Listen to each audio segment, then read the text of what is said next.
Hey there, folks. Welcome to Spectrum Pulse. We talk about music, movies, art, and culture, and this is Billboard Breakdown.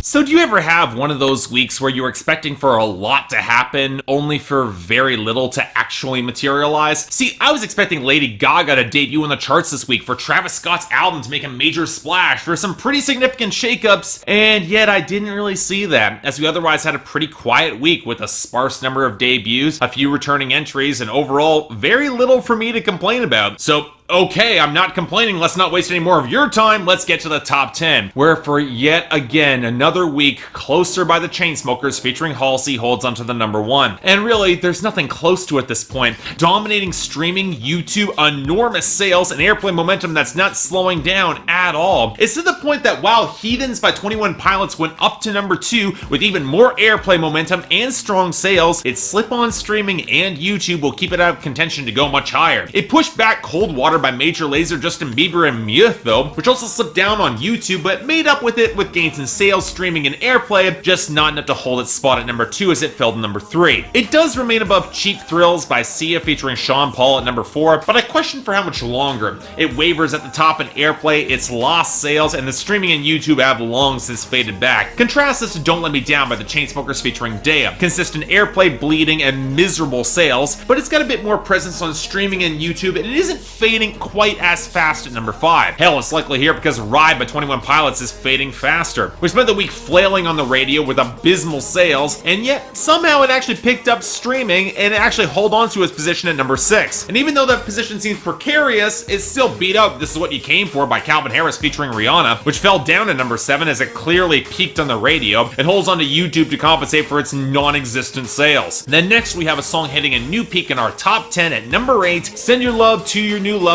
by Adele. And I have to admit, I'm a little bit impressed how well the song has done on good airplay and pretty much nothing else, because sales are miserable and streaming is non-existent. And right below it, somehow still holding on, is Needed Me by Rihanna at number 9, which is clinging on to its airplay and streaming because it sure as hell is not selling anything anymore. And finally, we've got a new top 10 entry at number 10, We Don't Talk Anymore by Charlie Puth featuring Selena Gomez, a track with a guitar recorded off an iPhone, and man, you can tell. Still, it's got good sales and better than expected YouTube, and even picked up a light streaming boost to match its mostly stable airplay. As much as I'm mostly ambivalent to negative on the song, it will probably end up sticking around.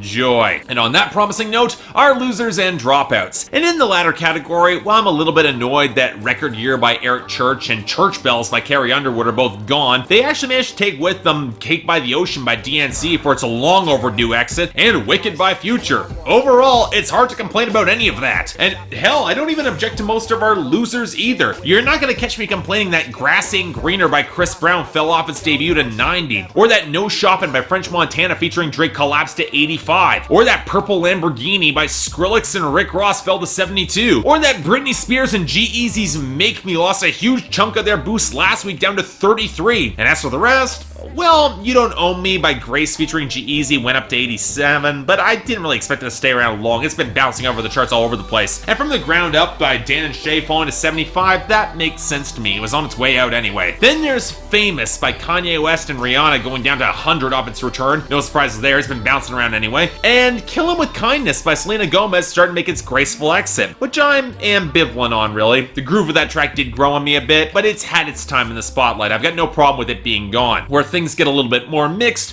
are our returning entries and gains. And let's start off with the former. Yes, I'm happy that Hold Up by Beyonce is back up to 69. It's not my favorite song from Lemonade by a long shot. I prefer to see Sandcastles or Daddy Lessons or Freedom or 6 Inch, but those singles are probably coming in the near future. It's just a matter of time. But along with it, we also got Sex With Me by Rihanna, at this point I'd probably pass, and her new paramour Drake back with one of his worst ever songs, Child's Play, which for some ungodly reason he looks to be pushing as one of his next hits. Lovely. At least I don't have the same same issues of the majority of our gains. Cause yeah, Vice by Miranda Lambert's a bit of a train wreck up to 54, Starving by Haley Steinfeld great, and Zed remains frustrating at 39, and Unsteady by X-Ambassadors is somehow living up to its name, bouncing up to 29, but outside of those songs, Pick Up the Phone by Young Thug, Travis Scott, and Quavo gets the added boost of Birds in the Trap Sing McKnight going up to 43, and the song somehow is still growing on me. A little bit disconcerting there. Same with Chill Bill by Rob Stone, Jay Davis, and Spooks continuing up to 51, really beating a lot of my expectations for that song. Then Father Stretch My Hands Part 1 by Kanye West and Kid Cudi continues to outperform my expectations up to 59. Maybe it'll end up being one of the few hits from that album. And finally, we got our debuts from last week that I liked picking up some traction. Scars to Your Beautiful by Alessia Cara boost up to 79, and more interestingly, Side to Side by Ariana Grande featuring Nicki Minaj up to 18. I don't know about you, but if this trend continues, I can see this breaking into the top 10, and I think I would be okay with that, because it's a pretty good song. But before we get to our very, very sparse list of new arrivals, we only got 4 this week, let's bring back our recurring feature, our world hit. And this time, let's go up north to Finland to the song that just went to #1 in her home country last week. Her debut single that as of yet has not crossed over to the rest of Europe, but man, I sure as hell hope it does.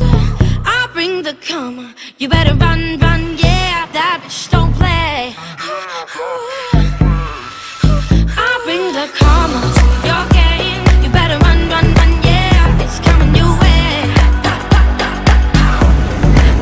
I bring the karma to your game, you better run, run, yeah, that bitch don't play.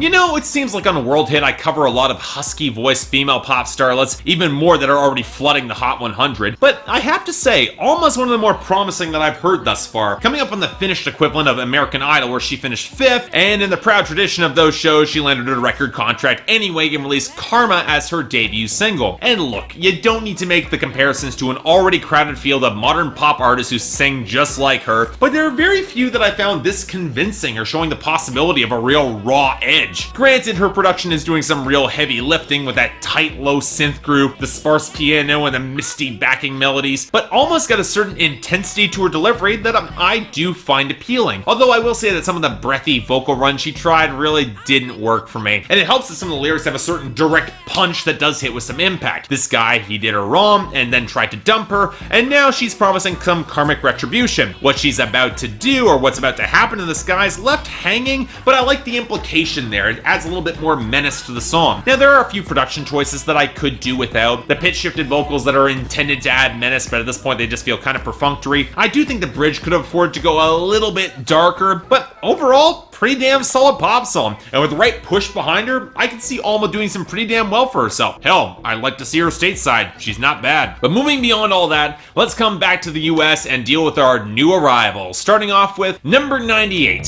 Fade by Kanye West featuring Post Malone and Ty Dolla $ign. I think too much. I feel fade. Ain't nobody watching. I feel fade.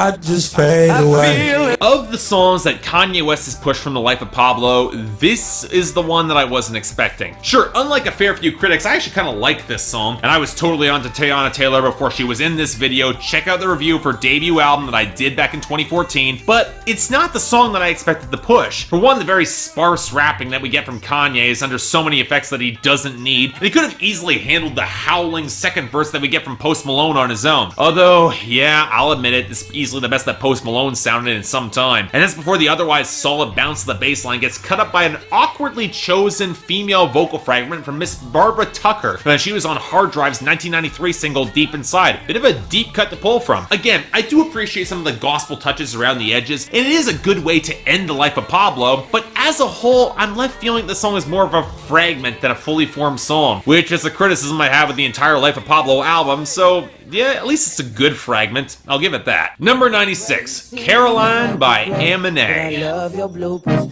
and perfects for the urgent. Baby, I want forever. Caroline, don't you see that?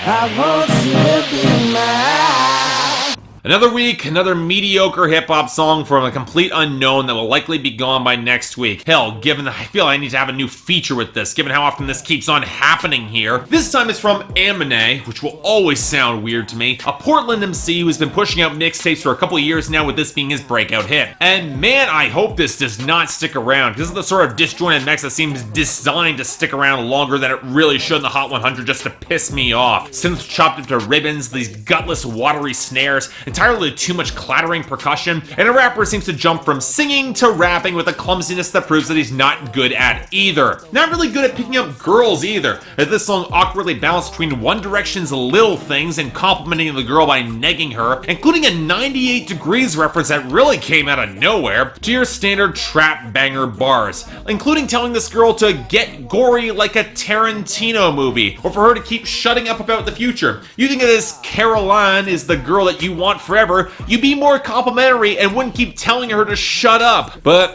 then again, this is a guy who says that he's a tall thug. Guess I'm a giraffe. If I wasn't certain this was being taken seriously, I'd call this a really bad joke and just move on. But as it is, yeah, this is bad, but it'll probably be gone by next week, so I really can't care that much about it. Number 92, Goosebumps by Travis Scott featuring Kendrick Lamar.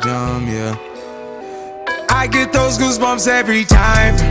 I need the Heimlich, throw that to the side. I get those goosebumps every time, yeah. When you're not around, when you throw that to the side.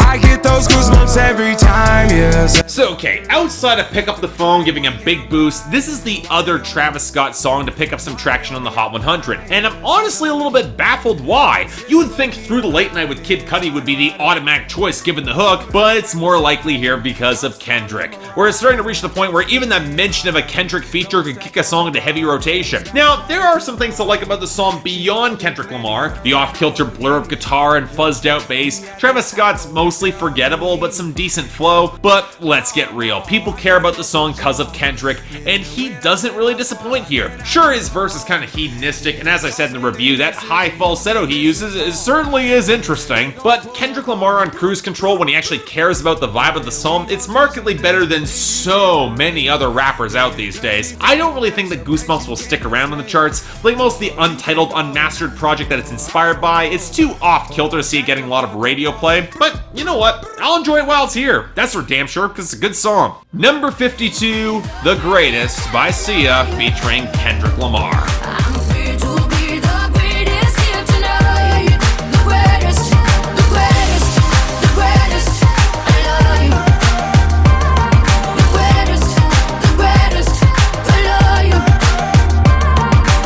So this was a song, again, where I heard about the controversy before actually hearing about the song. Not only was it a song dedicated to the victims of the shooting of the gay nightclub in Orlando a couple months back, but that it featured Kendrick and one of his worst verses to date. Now, that raised a little bit of concern for me, mostly because, and this is important to remember, that Kendrick Lamar has dropped some subpar verses in the past. Think back to Fucking Problems with A$AP Rocky and 2 Chainz and Drake, or Give It To You with Robin Thicke and 2 Chainz, or Bad Blood with Taylor Swift. While a bad Kendrick verse is bound to be competent, what it won't be is interesting, and that's a problem. And yeah, that's exactly the case here. But let's get it real, it's not like the rest of the song is remotely interesting either. Sia continues on the trend of blending trap percussion with desaturated, plinking reggae on another self-esteem anthem with a big hook. At least Kendrick verse tried for a little bit more interesting wordplay beyond the rest of the song, which feels so generic. But overall, the biggest crime of the song is being totally played out, completely lacking anything interesting from both Sia or Kendrick. Hate to say it, but they're both capable a lot better, and frankly, some people deserve a lot better when it comes to this sort of tribute. So yeah, bit of a short week, but it doesn't mean that there weren't some clear winners and losers here either. For the best, I'm gonna give it to Goosebumps by Travis Scott featuring Kendrick Lamar, if only because it's got the most personality and shows what happens when Kendrick actually cares to get into the debauched vibe of the song. Worst, yeah, I'm giving it to Caroline by Aminé. Too sloppy, choppy, and derivative to be remotely likable, but if we're lucky, it's gonna be gone by next week. But until then, I'm Mark, you're watching Billboard Breakdown on Spectrum Pulse, and I'll see you next time.